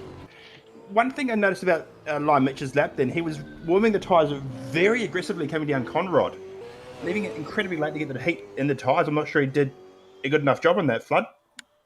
Yeah, it's been a bit of an enigma. Everyone's trying their absolute damnedest to get heat in the tyres, and again, you see Brendan Ross trying to warm his tyres and his brakes down the chase. It's almost a bit of a matter of like how can you do that? How can you solve that? Do you just bump the tyre pressures up as hard as you can go and try and run on rocks like that, or do you just really? It's something that everyone seems to have a struggle with at the moment.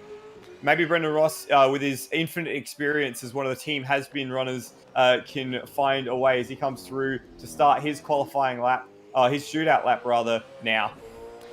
Third last man out in a shootout. He's been cutting all the laps for the team, or majority of the laps for the team so far in the server this week, and done an almighty job to get himself into the shootout along with Lewis Wedding, who they called a strategy masterstroke at the second race of the Gold Coast 400 2 weeks ago to actually get that win there and snag the overall round win and be in the hunt for the Enduro Cup overall, with it being very, very tight at the top. Just 38 points separate the top 3 teams going into today. Again, a little bit of a mid-corner bobble there through Griffin's Bend, so just a couple of small little mistakes just coming in for a couple of the big bangers at the back end of this shootout.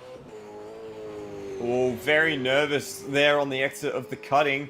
And again, under the tree at Reed Park, he's really working the wheel, just trying to maximize his efficiency. And he's up by 1/10 of a second at the first sector. It's not bad time as well, being a 52.746, but a little bit of a moment just with the curbs at the John Inksman Vista. Now through McPhillamy Park. Rooster Tail left behind, a la Scott McLaughlin on the run towards the S's. Pretty good online there. 2 wheels in the air through the dipper, back on the deck they go. Little bit of a twitch on the exit as well, so he's really wringing the neck of this car for all it's possibly worth. Back end just steps away at a critical moment as well, coming through the elbow. And the clock actually goes the other way. I was expecting it to be probably almost close to what it was at the first sector split, but he's found some more time. He's doubled the advantage he had at the sector 1 split to nearly 0.3 of a second. some of his infinite wisdom got used up there, heading down the mountain. He comes into the chase right on the rev limiter, braking just past the 150 board. Oh, almost it's pinched that right wheel, but he picked it back up again and got over the curb. Looking quite nice as he comes into the final corner. We'll see if Brendan Ross can put the Team Has-Been number 5 Mustang on the pole. Gets the car turned in. A little bit of oversteer on the exit. Will come across the line and go to pole. A 4.8 for Brendan Ross. What a lap to get into the shootout and to complete the shootout. First man into the fours as well. Very, very smart lap. Brendan Ross, you've been doing most of the lap work for the Team Has-Been Mustang throughout the week, and I think it's just paid off there. Very, very nice job. Yeah, the tidiest car that I've had all one lap fuel all week really. It's been a very good rescue car, but yeah, struggled for one lap fuel, but I think that's definitely the best I've put out. I'd expect Lockie and Luke definitely probably to go ahead, but I think third at worst is pretty good. Yeah, if you start where you sort of finish on the top of the timing standings from qualifying, I think that's probably a good solid effort, isn't it? It's very good. We've started in very good positions all through Enduro Cup, so hopefully just another omen to get a good result coming. Yeah, well, congratulations, Brendan Ross. You actually set a lap faster than the lap to get you into qualifying, so that's always a good marker of a good very good lap. Yeah, congratulations. Cheers, boys. Sorry about the points graphic there, everybody. We didn't quite get that one off the screen in time for the Team Has-Been's car. We left that one on the screen there for a bit, just a little bit of an error there from our behalf. But here is car 44, second last car in the shootout. The man who was at the helm of this car at the end of the first race of the Gold Coast 400 and just made a couple of small mistakes and couldn't quite hang on for the win, but brought the car home to finish second overall in that one, is Lachlan Burke. So he's in good position here, second last man in the shootout, to have a good crack at the front row. And these guys have been the surprise packet in qualifying all throughout the Enduro Cup so far. Nicely done on the exit of Griffins. Tips the car in through the kink into the cutting.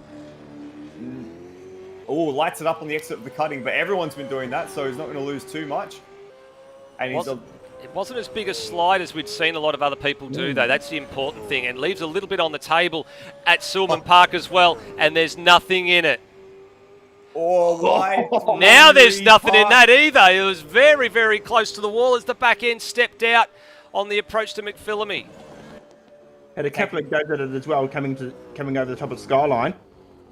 Now begins the ballet session.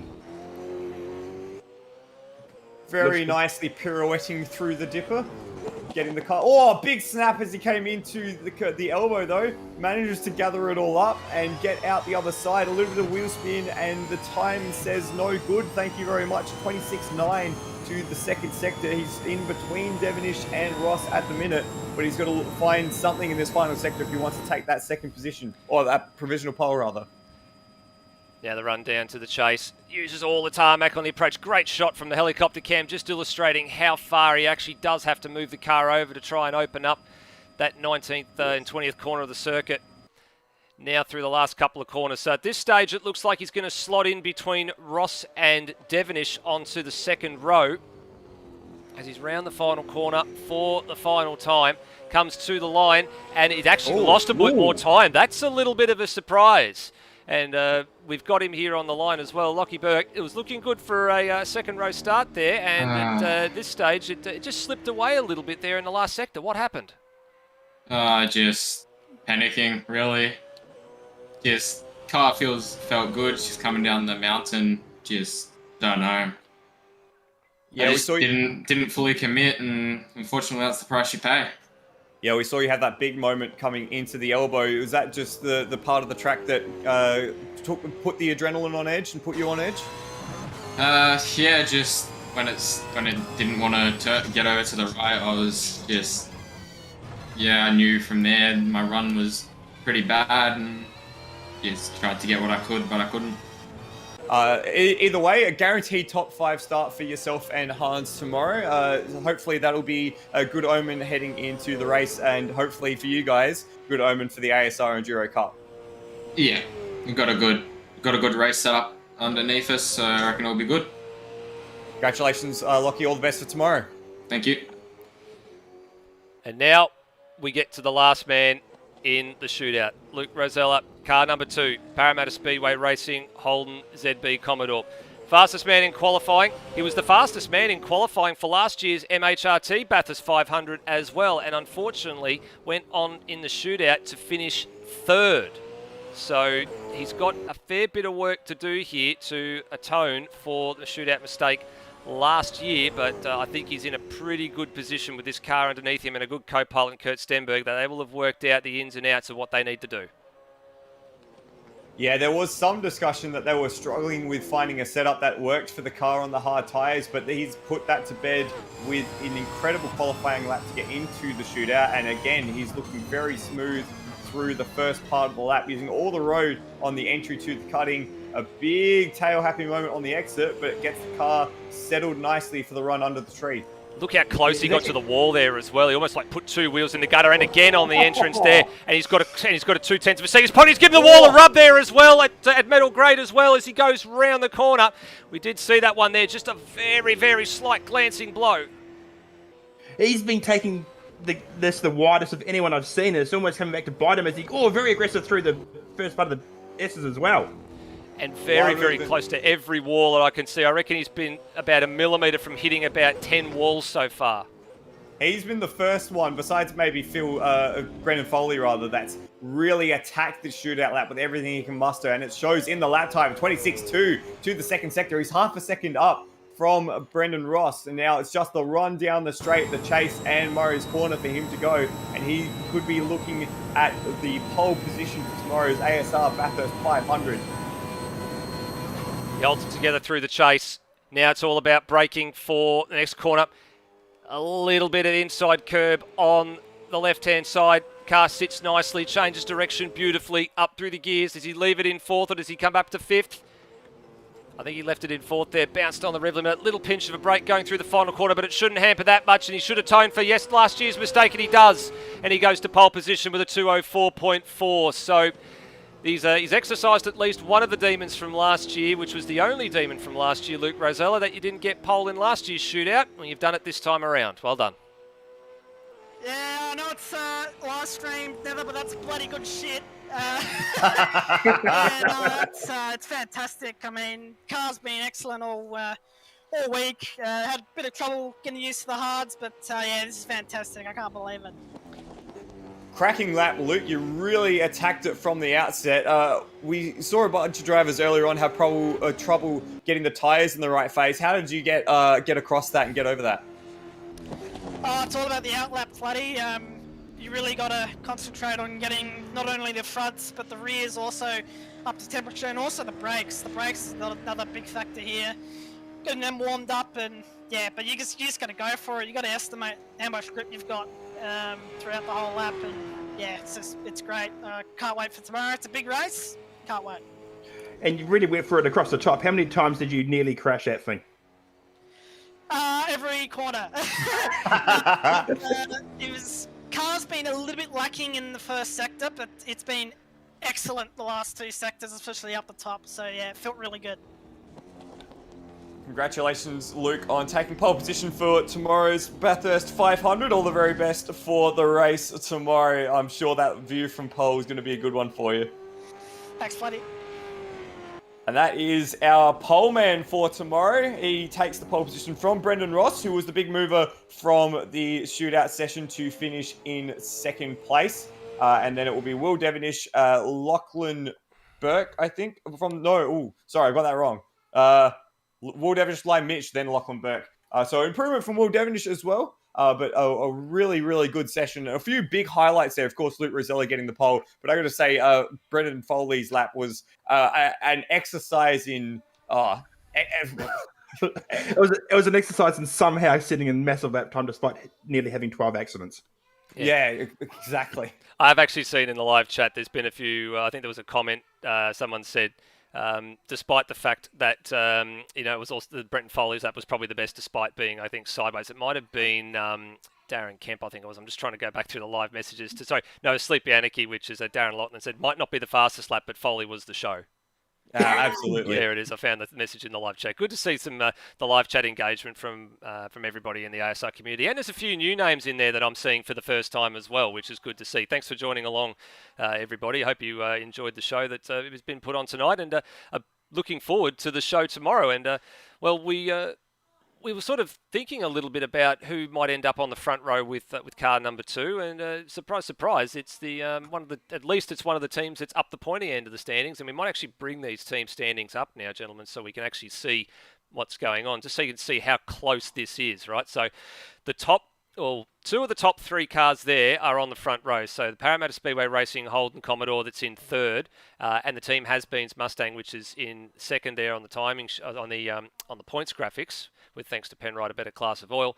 They are the 2 cars on the front row, and then the 3rd car that's on the front row. Is on the front. The 3rd car that's on the up the pointy end is the All Australian Races car number 13, which is down there all the way in 8th. So they've still got a good crack at winning it, but they're probably out of commission with regards to the overall line honours. But if they could still get the 500 win, that'd be good. But then the car that leads the point standings at the moment, starting down in 5th tomorrow. But anything's possible. That's the important thing. You're up the pointy end, you're potentially out of the trouble spot. Yeah, absolutely. And I think the All-Australian Races team, Lachlan Burke and Hans Brunswick, are going to hate me for saying this, but they're probably a bit surprised to be at the start, the head of the endurance standings at the minute. So quite a few talking points from the Gold Coast round and from the stewards' findings, which we'll go into in depth tomorrow. But really, that top 5 has been a top 6, really, including Bogdown Motorsports. They've been the class of the field so far this championship, and all occupying the 6 top spots, except for the Evolution Racing team, of course, for tomorrow's race. Kiwi, let's sum up tonight. As we expected, a great qualifying session, a great shootout, a fantastic shootout for Luke Rosella, Kurt Stenberg starting from the front row tomorrow, or starting from pole position tomorrow, in fact. In qualifying, we saw, 5,000th of a second.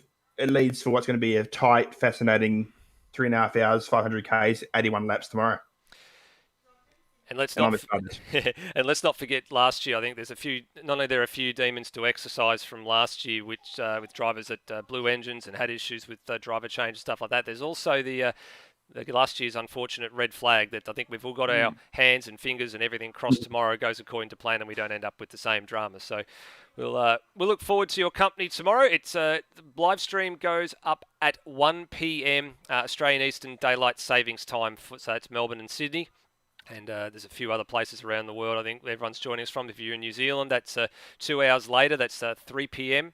For all our friends across the ditch. Hello to all the New Zealanders over there.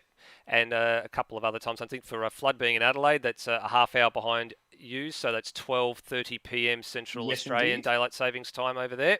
And an hour behind for Queensland, which is 12 p.m. It'll be live here on Outworld Broadcasting. So thank you, everybody, for watching. And bring on Bathurst tomorrow. See you then. Bye for now. The 2021 ASR Supercars Enduro Cup is proudly brought to you by Penrite Oil. Australian made and owned since 1926. Penrite, a better class of oil. Ryco Filters, the professional's choice for high-performance automotive filters since 1936. ASR would also like to acknowledge the ongoing support of Cam Rutledge Electrical, Matt Harvey Repair and Tune, Endurance Chat Media, Beyond Electrical, and Smith & Sons Renovations and Extensions. Thank you for being a part of our series through 2020 and 2021.